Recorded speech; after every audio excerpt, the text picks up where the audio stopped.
बिस्मिल्लाहिर्रहमानिर्रहीम।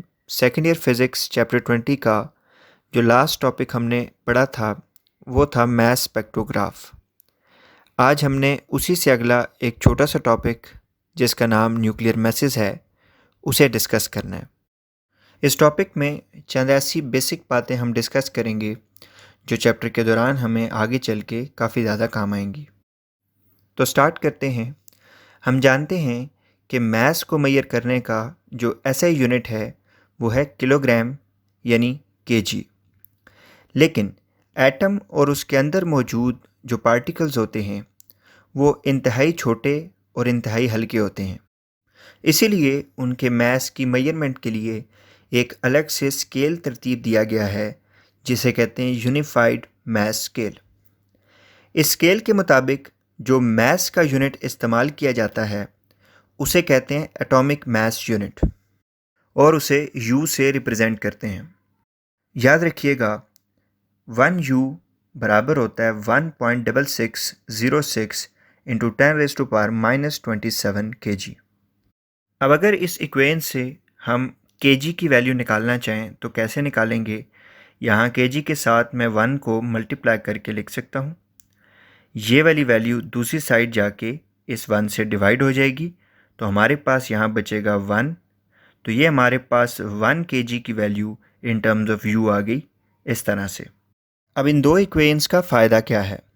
हमारे पास मास के दो यूनिट्स डिफाइन हो गए हैं, एक U दूसरा kg।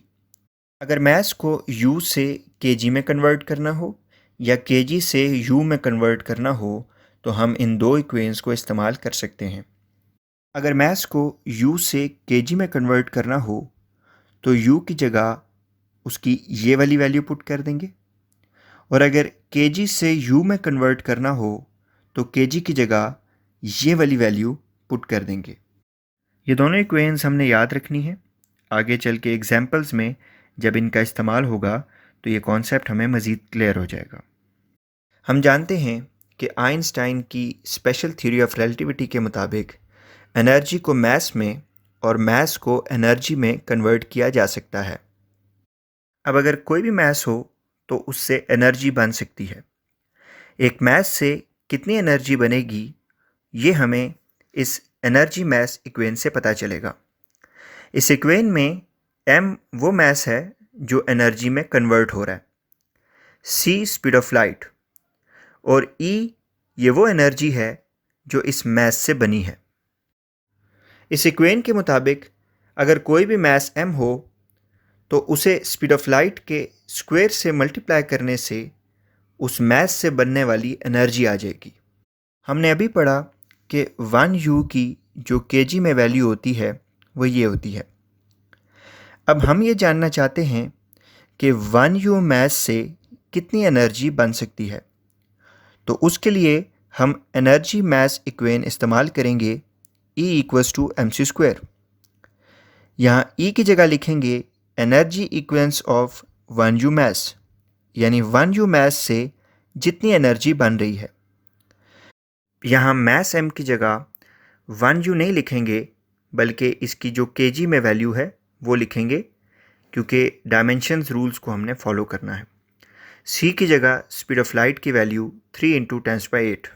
यहाँ एनर्जी इक्विवेलेंस ऑफ 1U मास की जगह हम लिखेंगे 1U ताकि आगे चल के हमें आसानी से पता चले कि ये 1U मास से बनने वाली एनर्जी है। इस राइट साइड को सॉल्व करके हमारे पास ये आंसर आएगा और ये आंसर जॉउल में होगा, यानी 1U मास से बनने वाली जो एनर्जी है उसकी जॉउल्स में वैल्यू ये होती है। अब अगर एनर्जी की इस वैल्यू को जॉउल्स से इलेक्ट्रॉन वोल्ट में कन्वर्ट करना हो तो इसे हम 1.6 × 10⁻19 से डिवाइड कर देंगे और यूँ ये जॉउल से इलेक्ट्रॉन वोल्ट में कन्वर्ट हो जाएगा। इसे सॉल्व करने के बाद हमारे पास ये आंसर आएगा 931 × 10⁻6 इलेक्ट्रॉन वोल्ट।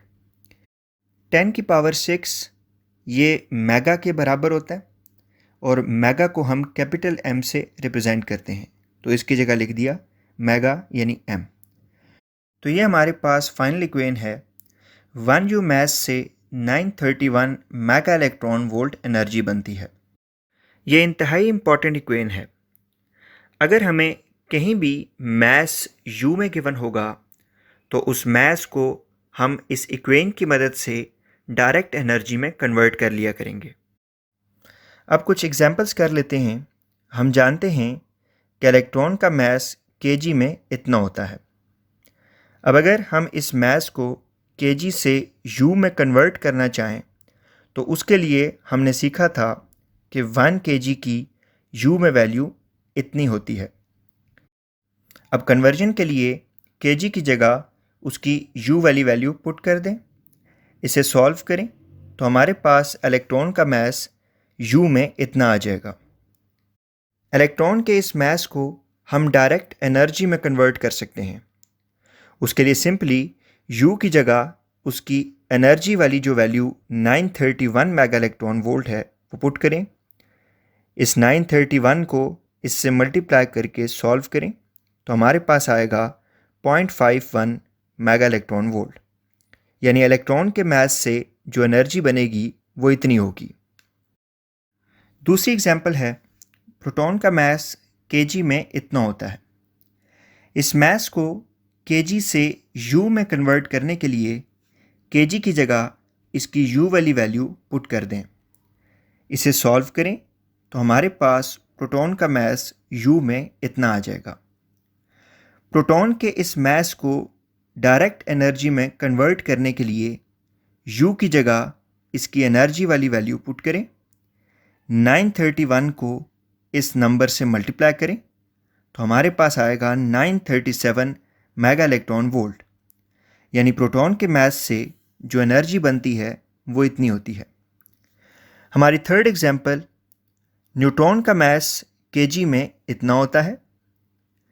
इस मास को kg से U में कन्वर्ट करने के लिए kg की जगह इसकी U वाली ये वैल्यू पुट कर दें।